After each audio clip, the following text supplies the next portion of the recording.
All right. We are going to cover some news here. I know Steve Lato did this last week, and I heard about it there. Part of what prompted me to do that there is I didn't think he got enough into the First Amendment conduct there.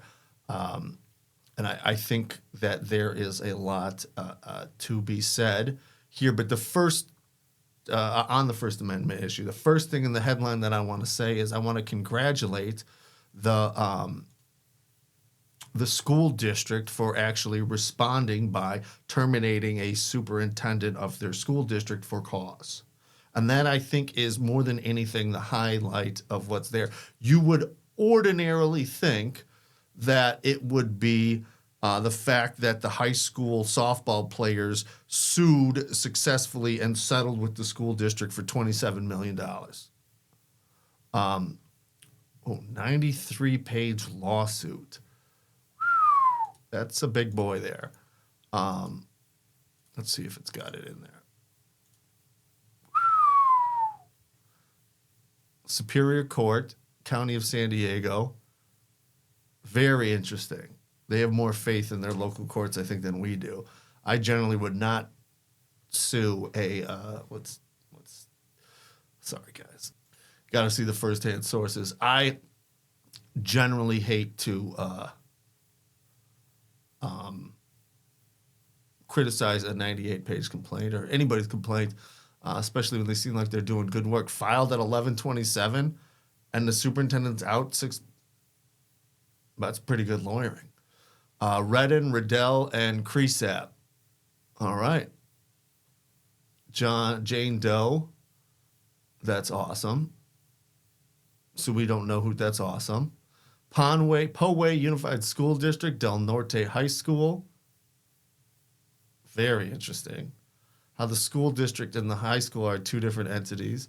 Marion Phelps, individual. James Dayoff, and very fascinating. And Doe's 1 through 100 inclusive. I like this I like this caption right here. It gets to the point. Violation of First Amendment, violation of the California Constitution, probably their First Amendment. Violation of, fascinating, Education Code, 2 local state. That's something I guarantee you the Wisconsin variety of that statute would give you no ability to sue. The 14th Amendment of Equal Protection makes sense.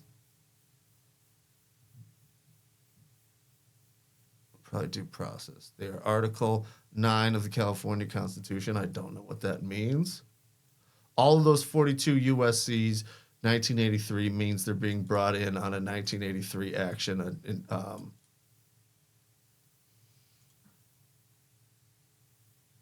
That was a rabbit hole. I think we all knew that. Okay. Failure to train, failure to supervise, and prevent foreseeable harm. That is awesome. It just how you know all of the information that you really need to know without having to go through 10 pages. I'm impressed, California. All right.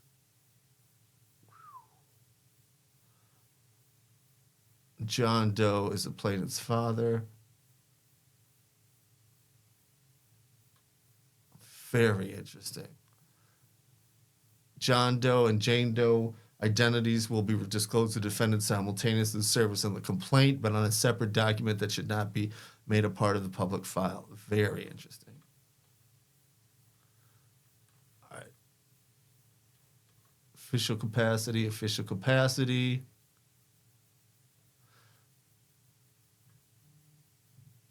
Junior superintendent Mary heavily involved in the Dorn 122, 23, 24. Let's not have that. The high school varsity team, as her daughter JP participated on the team, and unfortunately I think identifies them, but it's kind of hard not to, and directly competed with the plaintiff for the position of pitcher.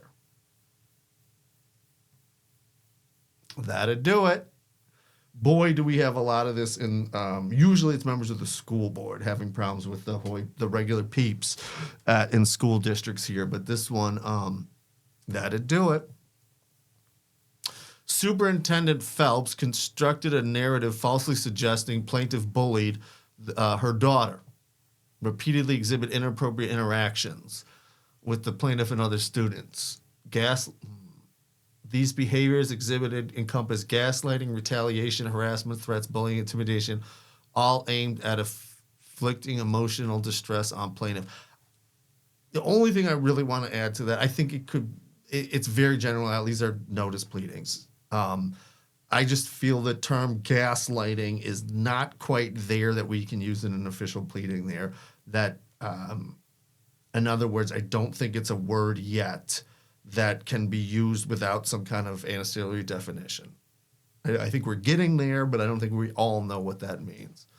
Informed and believed that the superintendent aggressive behavior is rooted in what she unilaterally intense rivalry between her daughter and one of the team's other pitchers, the plaintiff. Aha. That probably identifies her too, but I get it. It appears that the superintendent ultimately goal is to hinder the plaintiff from competing for pitcher time with her daughter or prevent her from playing on the softball team altogether. That'd do it. Due to the superintendent's unfounded false allegations, I say she, the superintendent, instituted, controlled, and orchestrated an illegitimate and biased internal investigation that resulted in plaintiff being barred from all extracurricular activities for a significant portion of the academic year.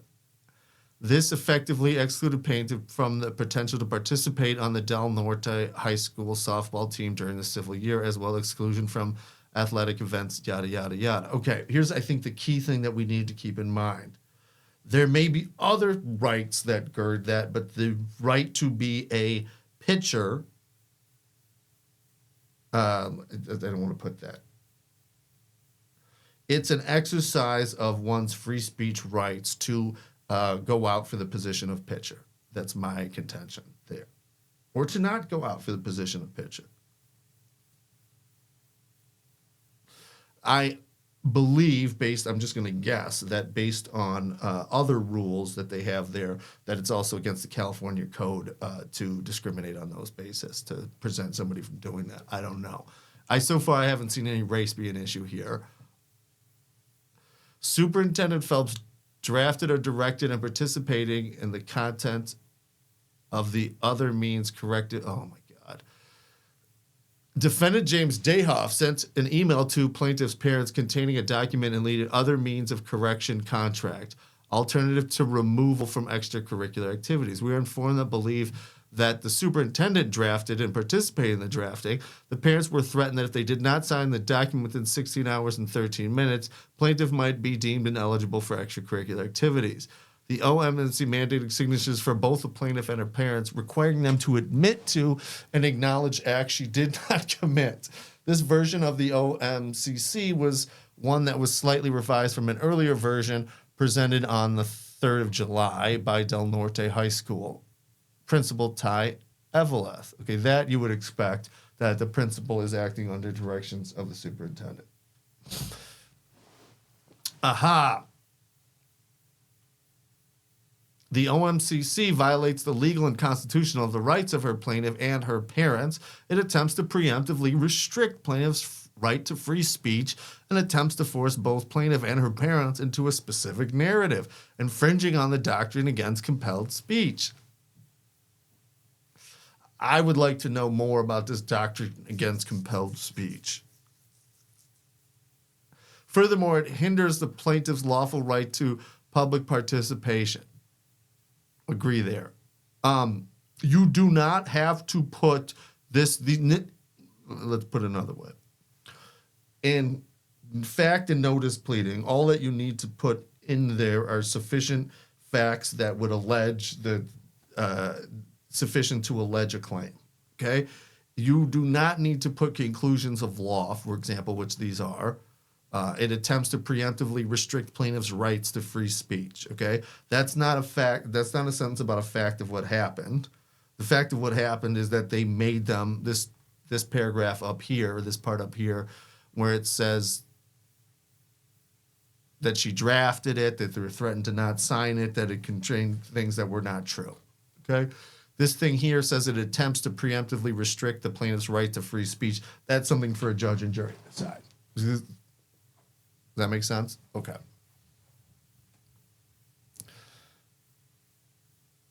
This sentence here makes sense, but sorry, the point of putting a conclusion of law in this here is because this statement is a political statement. Where did I get this PDF? Not from the court, but from a newspaper article. News article. All right.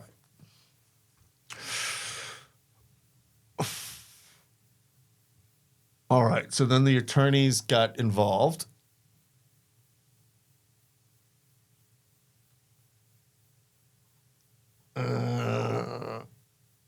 On behalf.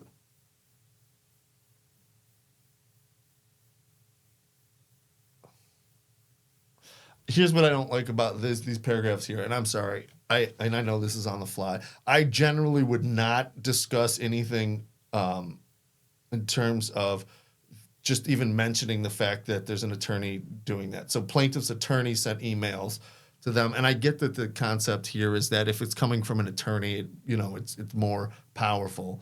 But my preference is to just say plaintiff sent an email, even if the attorney is the one who sent it, because it's true that the attorney is acting on behalf. And it generally isn't the best idea to make oneself, the attorney, a character, or even the other attorney. Okay.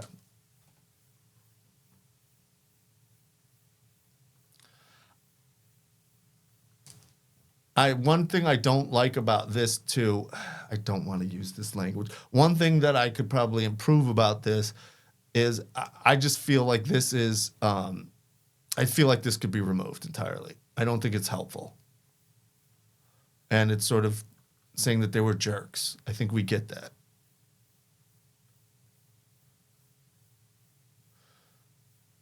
All right, so plaintiff challenged the findings of the initial investigation and submitted 26 witness statements.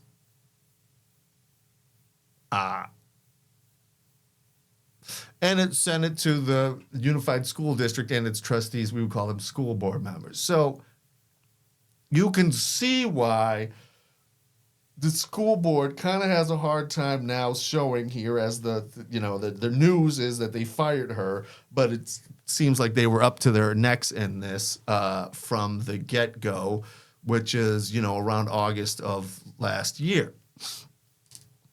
The witness statements clearly and reliably refute the veracity of the summaries appearing in the investigative reports prepared by PUSD administrators. So, remember, deliberate indifference is when the school board knows and continues to not act. I can see how we're getting into some 27. Decent lawyering. Also because there's sports involved. But hey, I just want to know. I just want to know.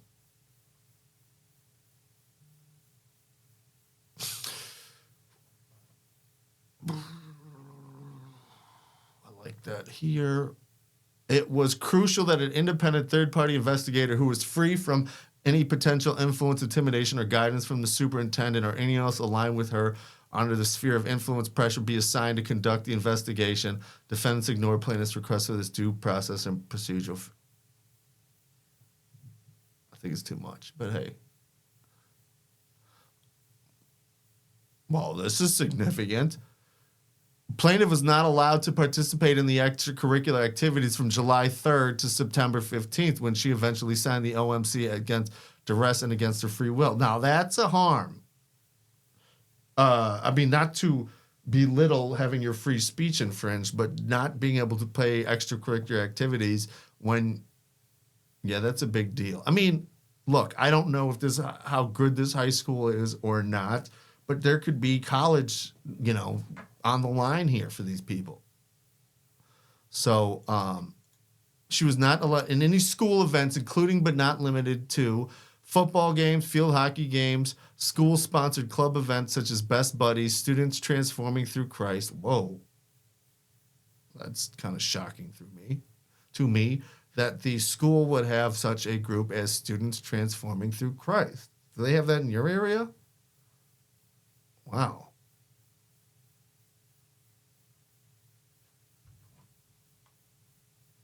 Wow, I'm Googling that. Excuse me. All right.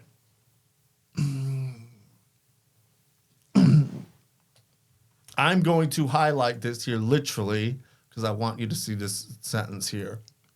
This was devastating to plaintiff at the start of her precious senior year in high school. That's going a bit much. This is almost like pro se.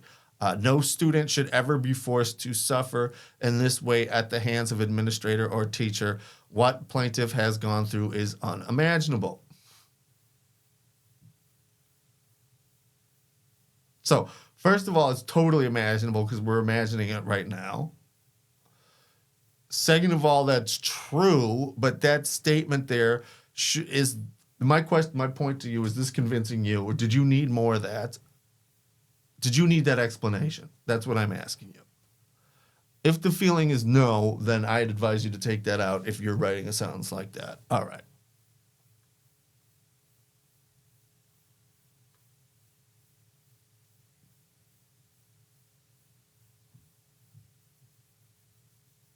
We are informed and believe that the other defendants are acting in conspiracy coordination in concert with Superintendent Marion Phelps with respect to her relentless pursuit of plaintiff. I'm wondering if these guys have some connect. To me, relentless pursuit seems over the top, and I know I'm guilty of that sometimes too. But it seems over the top. Again, $27 million speaks for itself. So you can put in whatever you want in there. That's not the criticism. I'm only raising these issues for other people who may be raising this as pointers to them. Okay. Both plaintiff and JP serve as pitchers. The relationship for the most part has been amicable, but JP has openly admitted that when plaintiff and she were freshmen, she hated plaintiff. The reason she proffered was that she saw plaintiff as direct competition for her place on the team. Okay. It's also, I mean, I just can't imagine a good outcome of having a superintendent your mom be the superintendent and you're a star pitcher. It seems like there's going to be problems like this. Plaintiff's experience was that JP would blatantly try and ignore plaintiff's presence on the team during their freshman year. JP ignored plaintiff. I don't know what plaintiff's presence.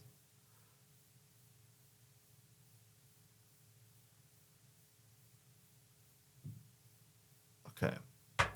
JP ignored plaintiff while they were participating in the softball team, comma, this behavior was witnessed by district officials who did nothing, period.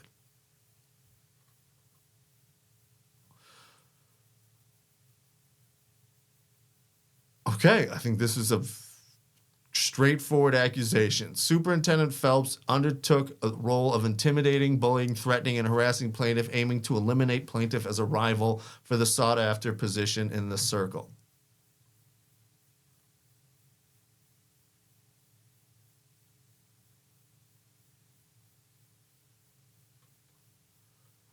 I wonder if in the circle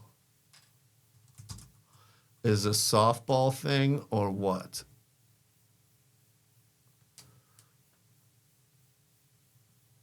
Wow, if you know, let me know, but to me that seems like a term of art that's not obvious.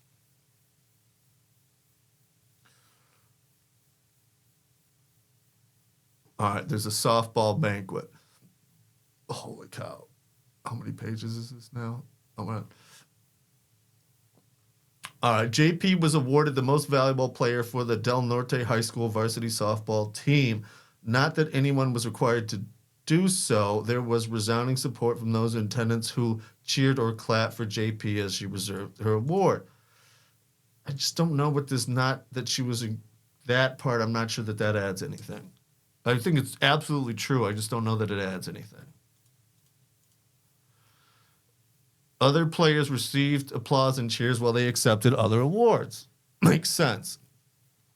Superintendent Marion Phelps and her daughter were seemingly disgruntled as they felt her daughter JP did not receive loud enough applause compared to the other players accepting the awards. She apparently felt others were obligated to clap more enthusiastically for her daughter. JP issued a written statement stating that the table full of senior softball players and plaintiffs would cheer in a loud and overly exaggerated way for certain players and then not at all for me. In her statement, she accuses her teammates of feeling jealousy and hate towards her.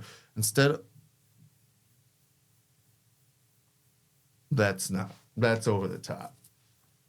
Instead of self-reflection as to why someone may not feel motivated to clap loudly for her, she labels those people as jealous and hateful. Okay, I am not cool with this sentence in two ways. Number one, it's projection in terms of it's saying what you think somebody else should have felt or is feeling. Okay, it's true that she put in her statement and accused teammates of jealousy and hate. Fair enough. If that's what she said, that's what she said.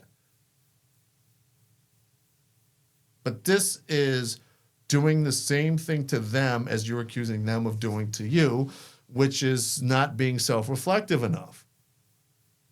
It's also just gratuitous and ad hominem. And finally, I would say, because it is directed at at least someone who was then a juvenile, I'm not cool with that. It's also completely unnecessary because I don't think that JP is a party. Now, if we were to go back and discuss the superintendent's behavior, that is something I'm happy to do. Now, I don't know what any parent is thinking that their child deserves or must be applauded at a certain rate. I mean, we all get A for effort, or I don't know who anybody thinks that they deserve anything. I mean, except for lustrous hair. We all deserve lustrous hair. That's totally true. I learned that from Pantene Pro V.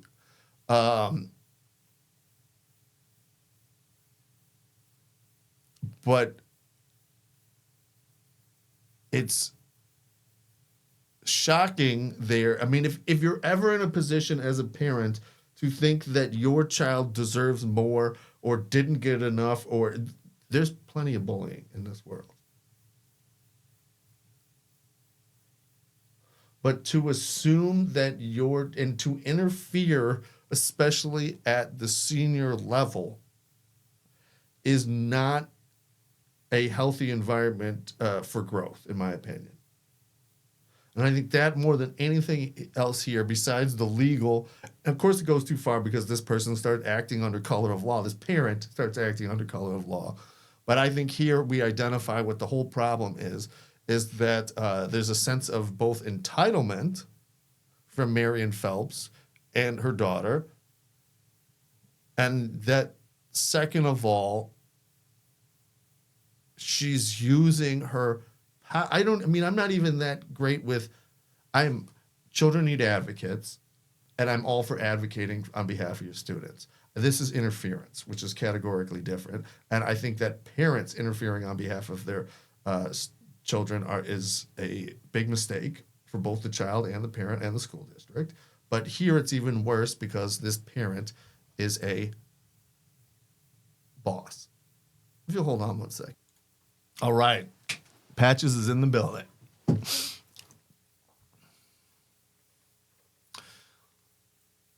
All right. Superintendent independently concocted the false notion that plaintiff, being JP's pitching counterpart, must have orchestrated a scheme to influence some or all senior softball players to withhold applause when JP received her award. And again, even Ruchez, take it easy. Thank you. But even if you do assume that she had done that, so what? Was that bullying? Get out of here. The banquet ended at around 9 p.m. at 11:04 p.m. The superintendent contacted a high school softball player who was a minor.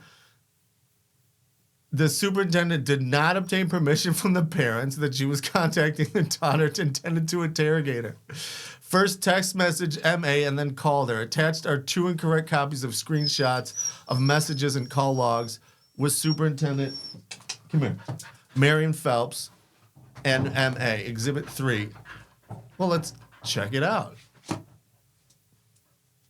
All right, I just perused them, and I'm kind of jealous with facts like these. Who needs, wow.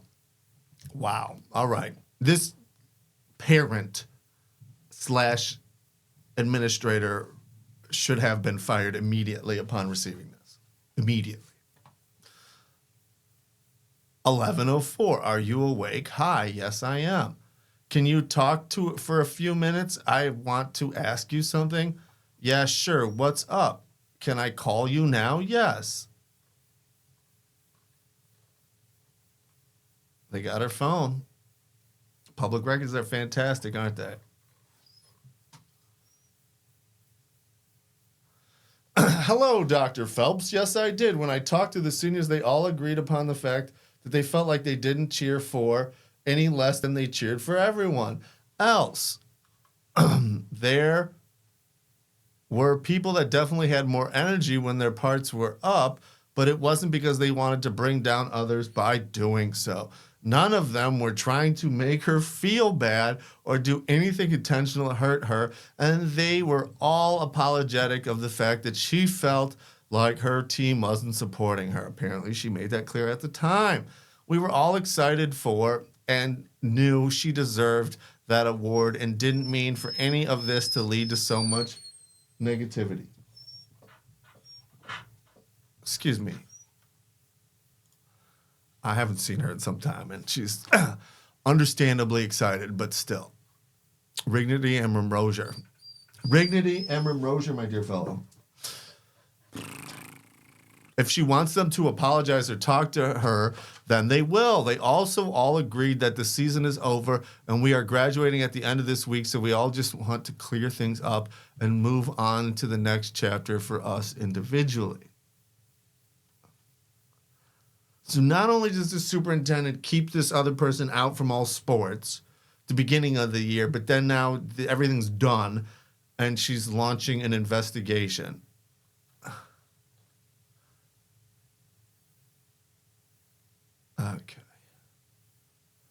Okay.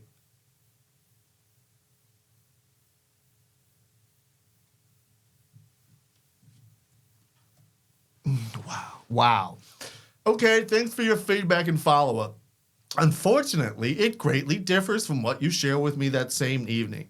I think at this point, some are trying to cover up their poor behavior and not being truthful. Apparently, you. You're a liar, is what this says. But it is what it is, and we will follow up on our end from an administrative standpoint. Thank you, and have a good rest of the week. That is what you call a threat to a child. Let's just see if there's any good other stuff. Marion Phelps, don't make excuses for horrible people. You can't put a flower in an asshole and call it a vase. What the F?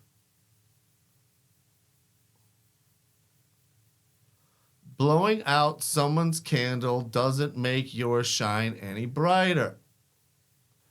It's actually a blessing when people expose themselves.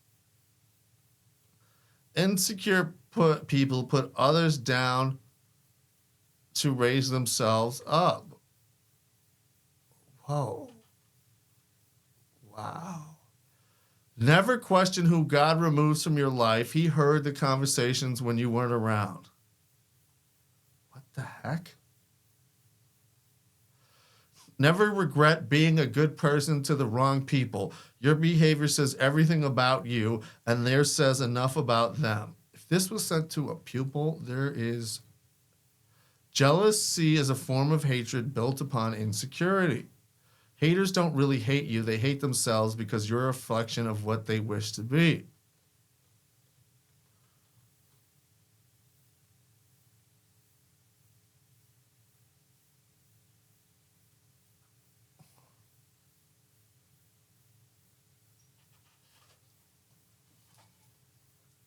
Oh, here's her blocking people on social media. Luckily, the Supreme Court just told us you can't do that. Let's go up to, wow. All right, we're getting there.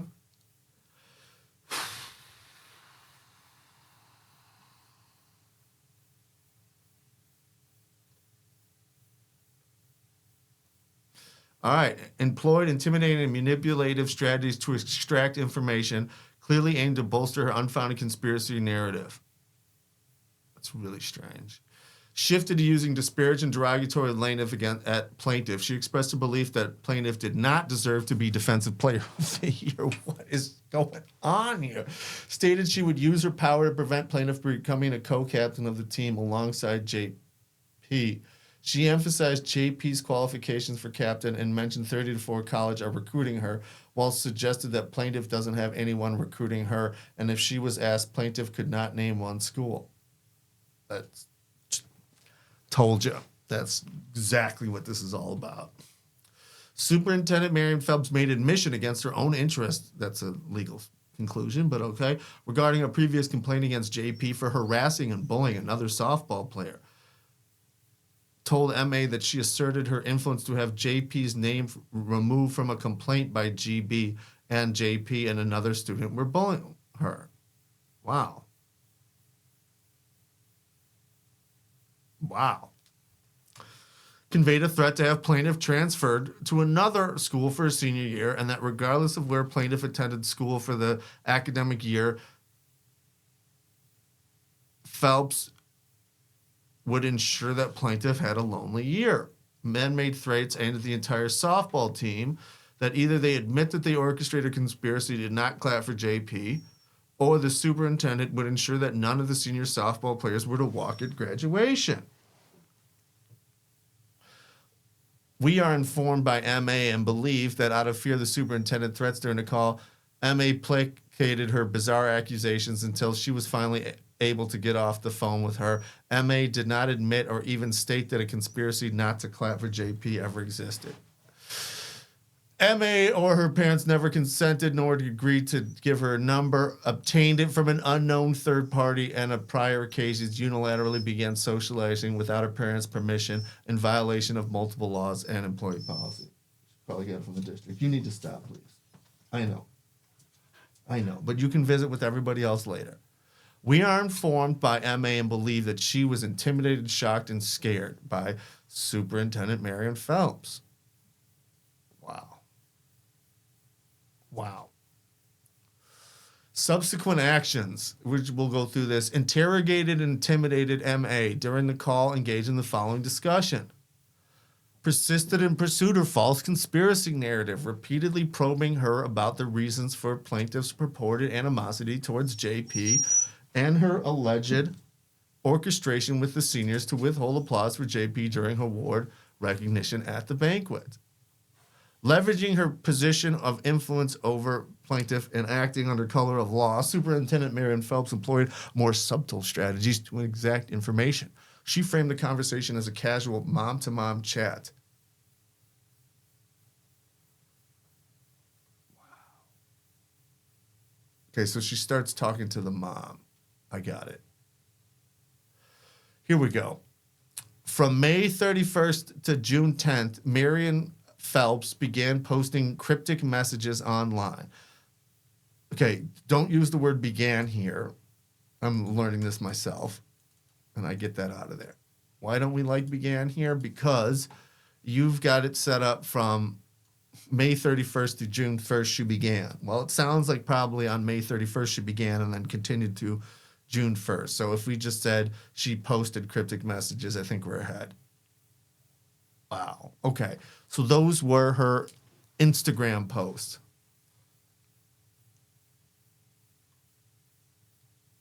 How is... Wow.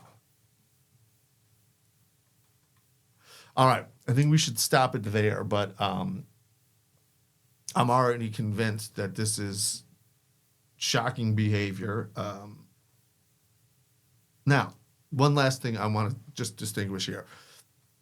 Everything in this is an allegation. I don't know how they settled this or whatever else. We're assuming it's true because it's a complaint, but we know that it's an allegation. Those exhibits are kind of hard to refute in one way or the other. I don't know that they've been tested. They could absolutely be frauds. I don't know. But sort of going off on those documents that we've seen there, it does seem to me like there is a big old problem here. But okay, so far we've made it to page 13 and there are 96 pages to go.